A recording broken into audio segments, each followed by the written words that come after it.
I call to order the March 10th, 2026 work session board meeting of the Wayne County Board of Education. At this time, I'd like to ask Mr. Harris to please lead us in prayer and the pledge of allegiance.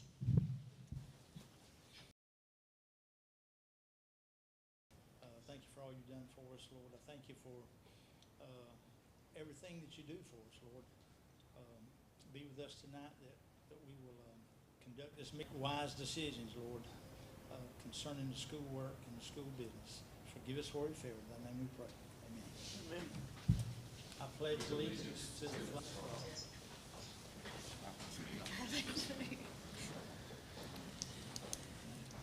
Do I have a motion to adopt the agenda as presented? So moved. Yes, ma'am. Ms.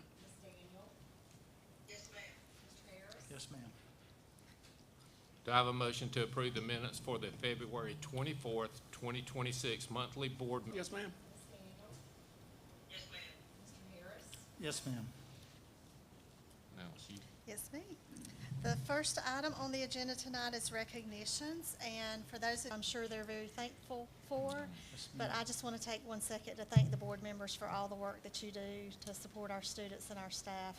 We appreciate all of the hard hours. Thanks. And I appreciate the proclamation y'all brought for me to read, but that size 3 font is not going to do it. So I brought old people font.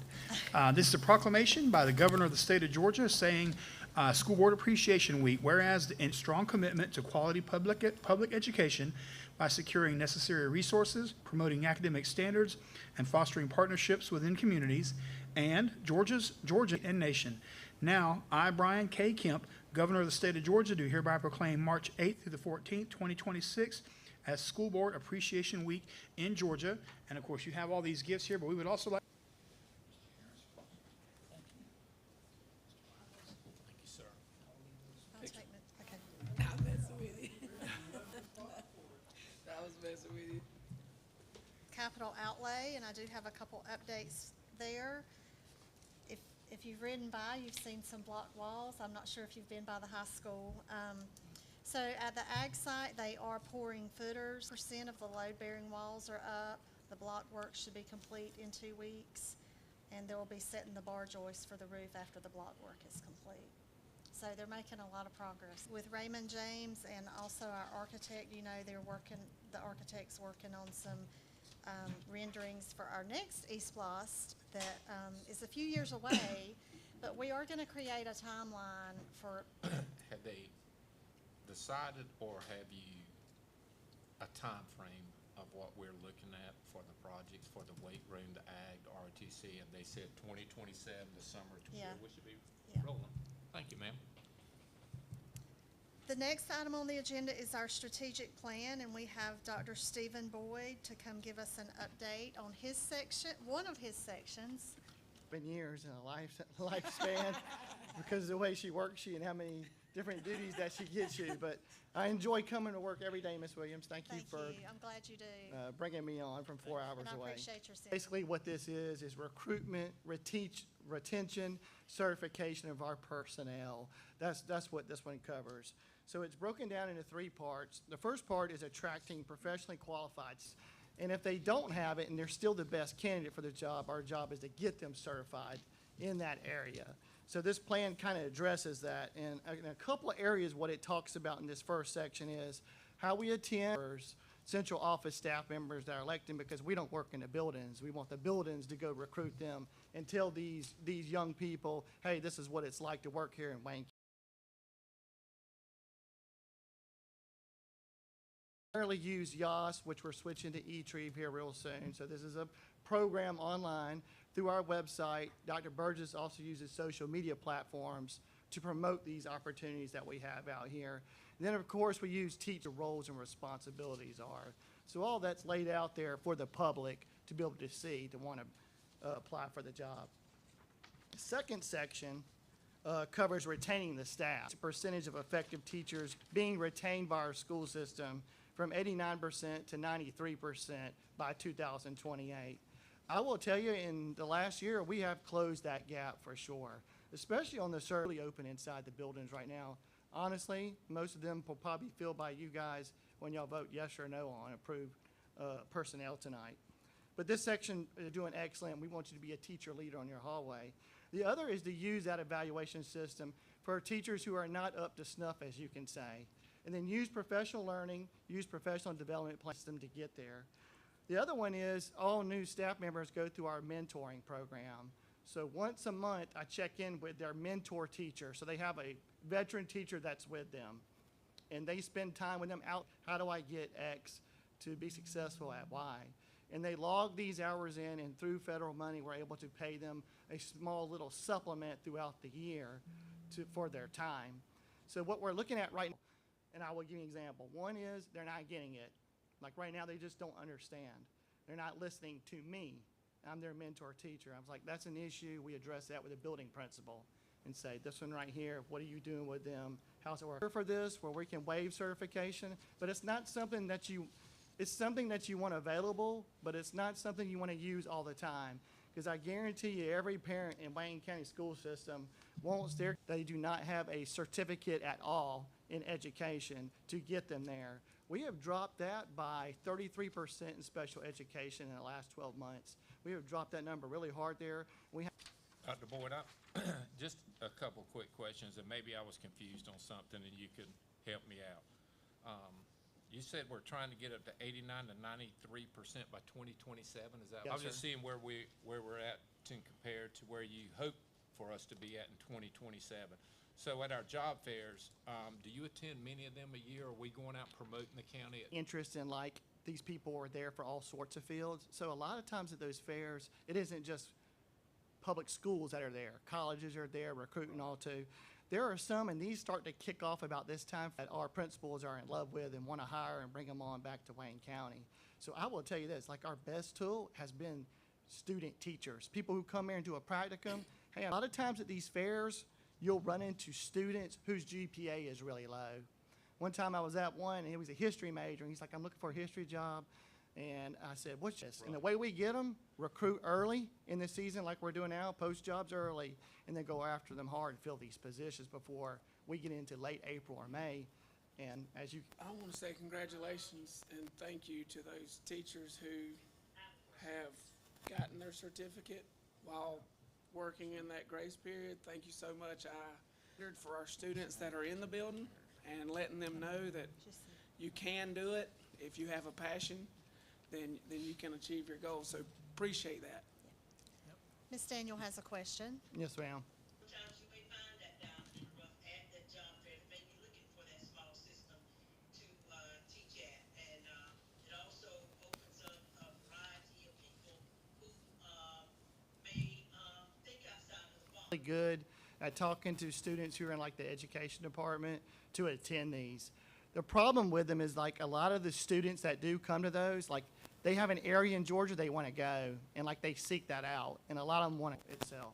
Those two colleges, they put on really good college fairs. So I haven't seen anything yet from Georgia Southern, but I know VSU's putting one on in the next month. Sure that those individuals understand the dynamics of a classroom prior to actually getting in that classroom to set them up for success, with the educational environment. Is about two avenues of approach for them. The TAP process is one of it. That's probably one in that it centers more in of classwork outside of your actual physical. That's one avenue they can take. The other one is sitting with us in the buildings, and we put them on a certification plan. So we say, hey, look, your day one, you're going to be mentored up with teacher X. And we try to find someone that's what a lot of our mentors actually physically do. But their certification plan itself is, if they start with us in late July, we sit down with them, what is it you want to do? Like, is this for me or is this not for me? And then kind of which avenue I'm going to go with. The superintendent has put out, she wants everybody certified within 3 years. And that's what we tell everyone that we hire, that as long as you stay provisional. The only way you get a pay bump provisionally is by going and getting a master's or specialist. So we say, once you get certified, you'll get your years of service plus are watched not only by the building administrator, but they have a mentor teacher that works hand in hand with them that's a veteran who actually volunteers. So they're not picked. We ask them to do this. And then we I'm a advocate for being proactive. And one of the things that I've noticed that one of the way to lose teachers is that's just starting out. Especially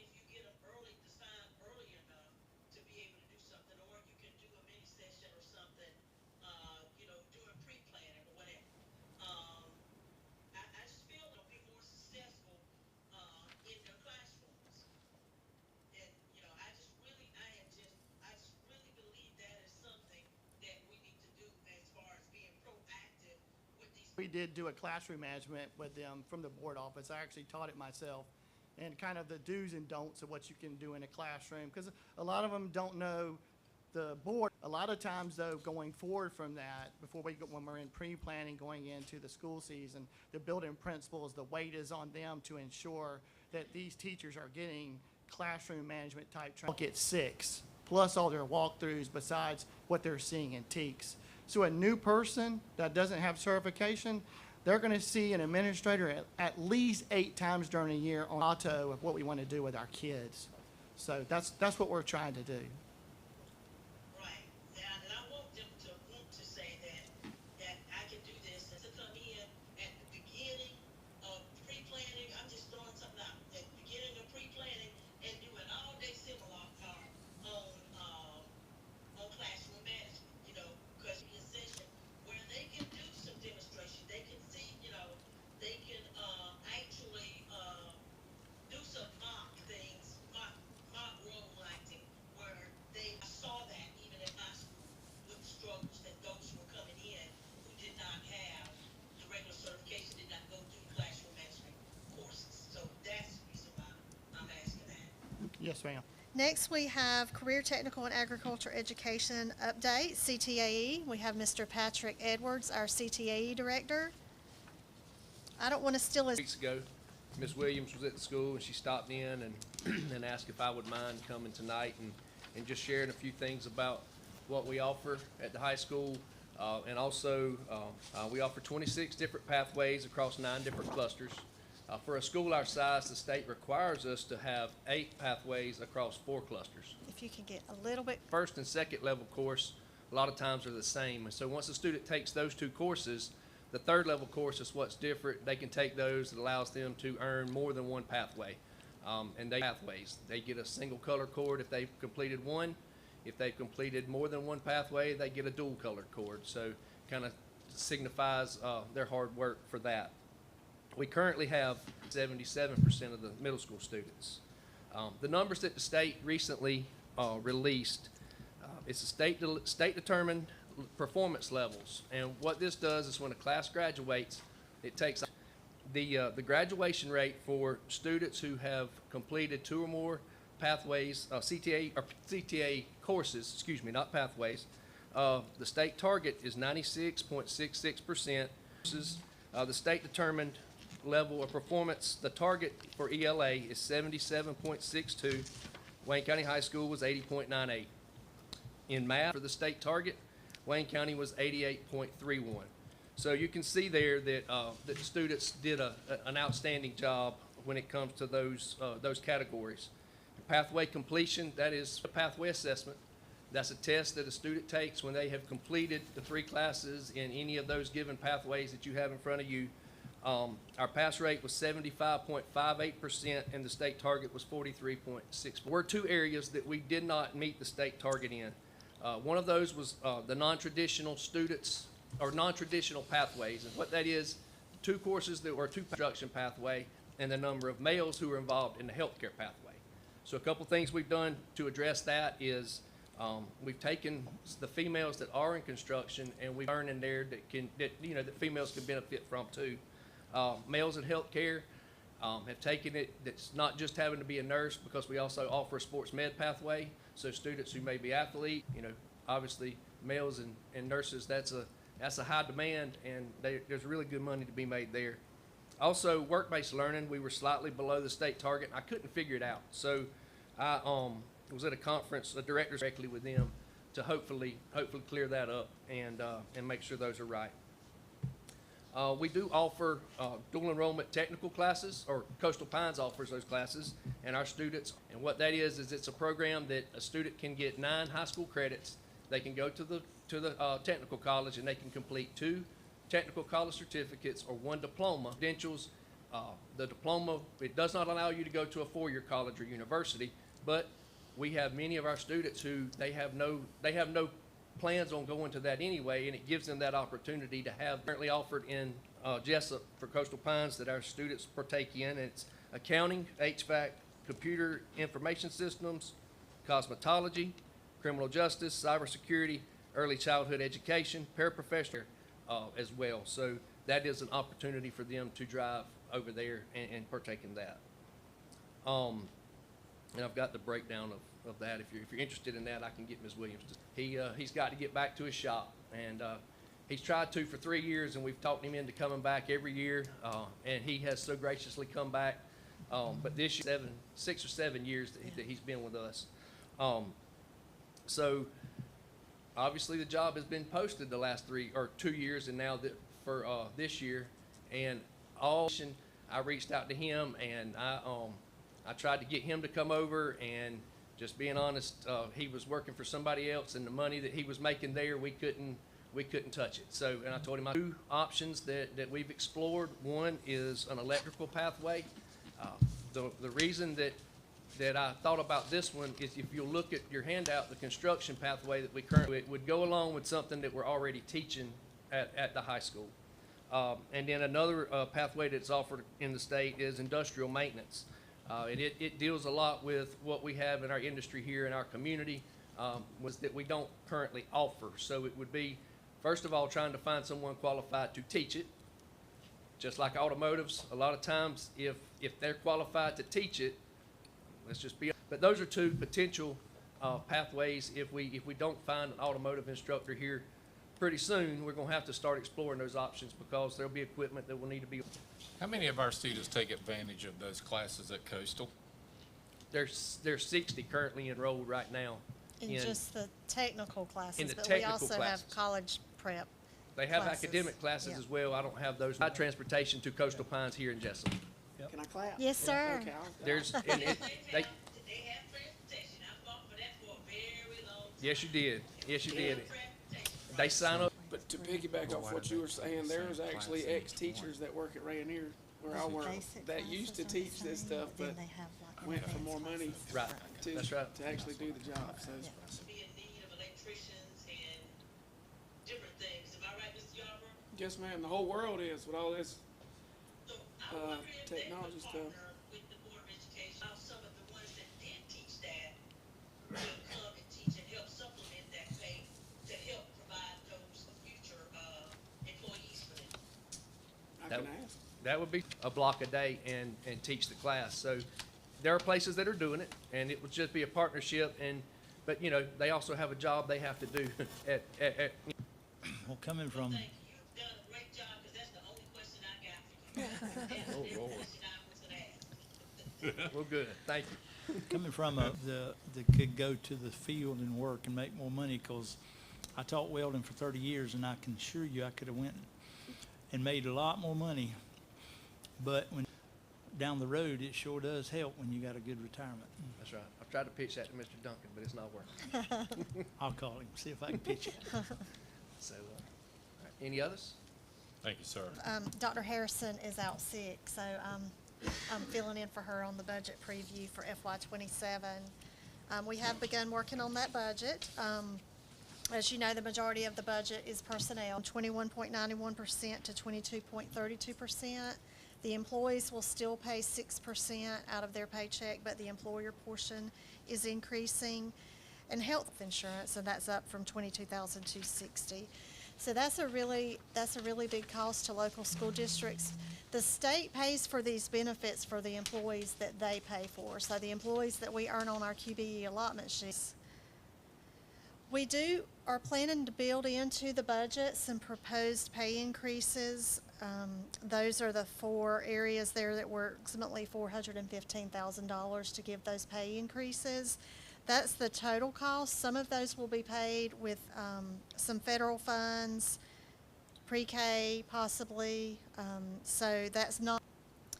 The progress on the budget, last year or the current year that we're in, this time last year, we developed department budgets, and so everything that goes into our general fund is either part of us pays for what expenditures. So that's worked really well. Dr. Harrison has been working with the principals and the directors on their budgets, getting those ready. We don't estimate those. We calculate the salary for every single individual employee as part of our budget process, as well as their benefits. We are getting numbers.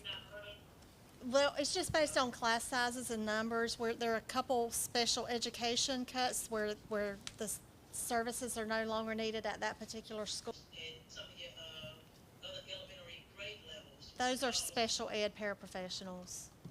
The two that we're cutting are both special ed. Well, we have some kids that are borderline there, and, they're borderline, maybe special, or they just behind, and I didn't put a number on it. I'm just asking about that in the classroom, if you ask the teachers, consult with, them to find out, about that need, because a lot of times, once we lose them, we don't get them back. So, I believe those were those both at elementary schools? Yeah. Now, I guess I'm not just looking at the numbers data that way, I'm also looking at the data, trying to numbers as it appears to, okay, we've got X number of students, and so, we can do without 2 or 3, parapros. We're So we're that's meeting what I'm looking at. we're meeting For the inclusion para in the classroom, we have students that actually benefit from that don't have IEPs. And so that is what I'm looking at. professionals through federal funds, and those have to work with students with IEPs. So that's where those numbers are coming from. Right, but what are we doing with maybe a para that can come in there and do small groups math, that can do small groups reading, that's the other question that I'm asking. Each school does have funding, but also providing the services that are needed for those kids. But every school has locally funded paraprofessionals that go push into the classrooms. Every school has. Budget is the proposed SPLOST budget. We will, of course, pay principal and interest payments out of SPLOST towards our debt service to pay for our bonds. We're looking at purchasing some school buses with individual school. And that is our preview for the budget. Does anybody have any other questions? Compensation, hiring, disciplinary action or dismissal, or periodic evaluation or rating of a public officer or employee, or to interview applicants for the position of superintendent as described. Do I have a motion to enter an executive session? Any discussion? Ms. Gray, please call the vote. Yes, ma'am. Yes, ma'am.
into open session. Second. Any discussion? Please call vote. Yes, ma'am. Yes, ma'am. Yes, ma'am. All right. Personnel recommendation for March the 10th, 2026. Certified transfers. Joseph Dolan from Martha Ryle Smith Elementary to Arthur Williams Middle School. Deshaun Hayes from Martha Puckett Middle School to James PIP Coordinator. Do I need to skip Ms. Brittany No, Yarber? you can go ahead and call her, and we'll do a Okay. separate vote. Brittany Yarber from Martha Puckett Middle School to Wayne. Caitlin Cox, Arthur Williams Middle School. Wendy Krager, Odom Elementary School. Lauren LaCrosse from Wayne County High School.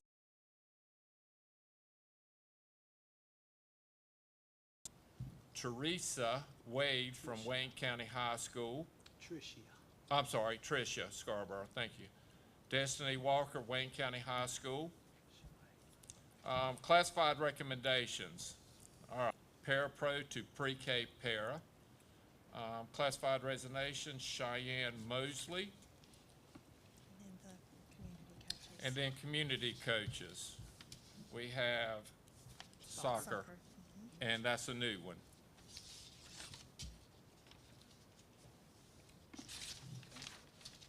I done lost my sheet. Need a motion. At this time, So do this one first. Yes, ma'am. Yes, ma'am. Okay. do I have a motion to approve the personnel recommendation transfer? Yes, ma'am. Abstain. Yes, ma'am. At this time, Mr. Harris, do you have anything? Down, it'll wind down before I know it, but, I appreciate all that you do. Thank you, sir. Ms. Yarber? I want to thank everybody for all their gifts today. Oh, yes. Thank you. I meant to say that too. Ms. Daniels, you mess me up when you change your backdrops all the time. I felt like I was in school when you first came up. I was like, Lord, she done changed it to a school setting. My condolences to, family of, Coach Scott White. I Oh, worked yeah. for many years when I was here in Wayne County, and I'm gonna tell you right now, their person as he was, and, he was just phenomenal with our kids, and he just looked after everybody, and he is doing just. I'm messing with you. Don't say it again. Don't say it again. I was messing with you. Don't tell your age now. Yeah.